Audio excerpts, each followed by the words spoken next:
और आज अगर इतनी संस्थाएं होकर समाज को दिशा न दे पाए तो ये बड़ा दुर्भाग्य समाज का नहीं है, उन साधु संतों का है कि जो सिर्फ अपना पेट भरने में लगे हुए हैं। समाज को एक नई नई प्रक्रियाओं से जोड़ देते हैं, काल्पनिक कहानियां सुना सुना करके। लट्टू गोपाल को लिए लोग टहल रहे, अपने साथ साथ लिए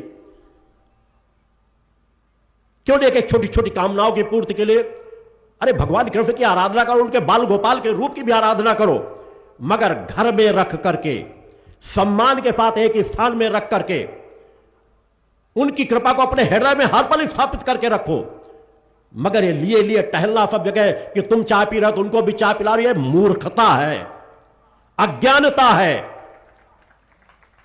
एक थाली उनके लिए, एक थाली अपने लिए। अपने बेटे को भी उस तरह कभी थाली ना खिलाया होगा। और फिर जब कामनाओं की पूर्ति नहीं होती तो कभी किसी मंदिर में चढ़ाते, कभी किसी नदी में फेंक देते हैं। समाज को इस तरह की काल्पनिक कहानियों से समाज को मत प्रेरित करो। मैं सभी कथावाचकों से कहना चाहता हूं, हमारे एक से एक साधक साधिकाएं हुई है जिन्होंने देवताओं को भी पालने पे झूलने के लिए बाध्य कर दिया है, सूर्य की गति को रोक दिया है, और जहां जरूरत पड़ी है त्याग वैराग्य की पराकाष्ठा दिखाई है।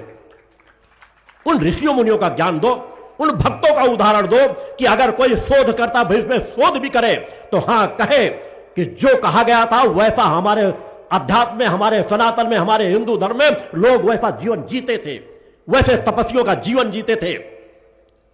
सबरी जैसी साधिका भगवान प्रभु श्री राम को अपने स्थान में खींचने में सफल हो गई थी। वैसा तप करो। केवल दिखावे के तप नहीं होते, अपने शरीर को साधना पड़ता है, अपने आप को विकारों से मुक्त करना पड़ता है, तपस्यात्मक जीवन जीना पड़ता है, धैर्य को धारण करना पड़ता है, धर्म को धारण करना पड़ता है। बस ये नहीं कि हम बस हां कर रहे हैं, बस भगवान तुरंत आ जाएं। कई बार एक एक नहीं अनेकों जन्म गुजार देने पड़ते हैं। मगर एक सत्य की प्राप्ति के लिए अगर हजारों जन्म भी गुजारने पड़े तो बहुत कम है। उस दिशा में बढ़ाएं, सारगर्भित चीजें बताएं, ऋषियों मुनियों के बारे में बताएं, हमारे देवी देवताओं की शक्तियां क्या थी उसके बारे में बताएं। काल्पनिक चीजों में मत ले जाएं, नहीं कल्पना में जाते जाते हमारा जीवन ही पूरा पतन के मार्ग में चला जाएगा, हमारे हाथ कुछ नहीं लगेगा। बीज बोगे नहीं तो फल प्राप्त होंगे नहीं।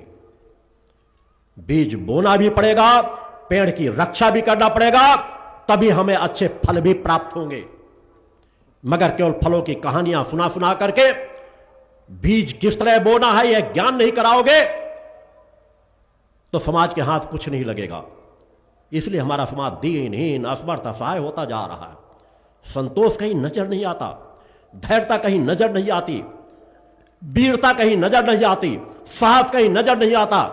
हमारे 8वीं 9वीं 10वीं में पढ़ने वाले छोटे छोटे बच्चे भिखारी मानसिकता के होते चले जा रहे हैं, नशे का सेवन करते चले जा रहे हैं। हम किस समाज की रक्षा कर रहे हैं? अगर माता पिता थोड़ा धर्म अध्यात्म का जीवन जीते हैं तो उनके बच्चे नास्तिक हैं। 25-50 साल बाद आगे आने वाली पीढ़ी का होगा क्या?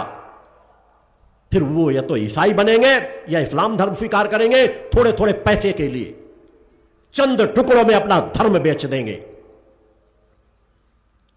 तो वास्तव में अगर अपने बच्चों से प्रेम करते हो तो उनको अच्छा स्वास्थ्य प्रदान करो, अच्छी शिक्षा प्रदान करो और अच्छा धर्म का ज्ञान प्रदान करो, उस धर्म पथ में बढ़ाओ। यह माता पिता का प्रथम कर्तव्य है कि बेटे आपके तन से बलिष्ठ हो, मन की एकाग्रता हो और बुद्धि की प्रखरता हो, एकाग्रता की पराकाष्ठा हो और जीवन में निरंतरता हो। समग्र भाव से, एकाग्रता के साथ, निरंतरता के साथ जब कोई साधक आगे बढ़ता है तो जीवन में कभी वह असमर्थ नहीं रह सकता। वो चेतनावानों का जीवन जिएगा, कभी भूखों नहीं मर सकता। उसका आत्मबल इतना मजबूत होगा, वो जिस दिशा में बढ़ेगा, कृषि कार्य करेगा तो दूसरों से ज्यादा उपज अपनी कम से कम जमीन में कर लेगा। नौकरी करेगा तो वहां से भी ऊंचाइयों की ओर बढ़ जाएगा। राजनीति में जाएगा तो ऊंचाइयों की ओर बढ़ जाएगा। हमारे संस्कार हमारे कार्य करते हैं। उस संस्कार की मूल भावना को हम भूल जाएंगे कि हमें किस पेड़ को किस तरह से सींच कर तैयार करना है। हम उससे विमुख हो जाएंगे तो हमारे हाथ आगे कुछ भी नहीं बचेगा, हम मूल ज्ञानों से दूर भाग जाएंगे। अतः समाज को आवश्यकता है कि सत्य का ज्ञान कराया जाए, युवाओं को बताया जाए कि तुम किसके संवाहक हो, तुम्हें किस तरह का जीवन जीना चाहिए। तुम्हारे एक आदर्श फिल्मी एक्टर नहीं हो सकते जो पैसे में अपने आप को बेचते रहते हैं। पैसे में वो तन भी बेच देते हैं, मन भी बेच देते हैं, अपने संस्कार भी बेच देते हैं। उनको सिर्फ पैसा चाहिए। तुम्हारे आदर्श तुम्हारे माता पिता हो, तुम्हारे आदर्श तुम्हारे गुरुजन हो, तुम्हारे आदर्श तुम्हारे ऋषि मुनि हो, तुम्हारे आदर्श तुम्हारे धर्म ग्रंथ हो,